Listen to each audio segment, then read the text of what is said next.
The girl discovered a monster entered the house in the middle of the night. She quickly ran back to the bedroom. The girl hid under the bed to avoid the monster. Suddenly the monster jumped down. The girl was scared and trembling. Fortunately, the monster didn't spot her for now. After the monster left, the girl quickly got up and closed the window. When she walked out of the bedroom, she saw the door on the first floor had been opened. The girl immediately rushed downstairs, quickly shut the door. Just when she thought she was safe for the moment, all the appliances in the living room mysteriously turned on. The girl hurriedly grabbed the remote control, but it seemed to have stopped working. She could only bend down and unplug them. After all the appliances were turned off, she saw the phone on the wall, thinking she should call the police right away. But just as she was about to dial, a piercing noise suddenly came from the phone.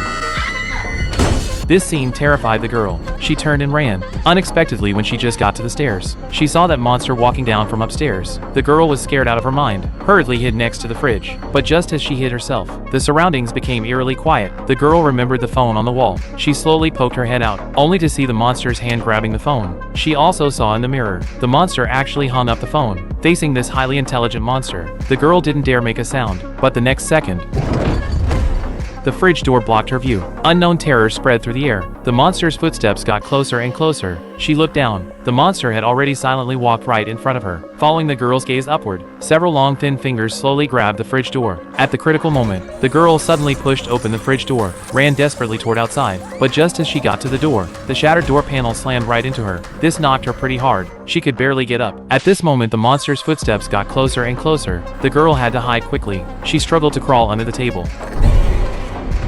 The monster seemed able to control things with its mind. The girl was grabbed by an invisible force. She frantically grabbed a piece of wood. As her body was pulled toward the monster, she stabbed forward with all her strength.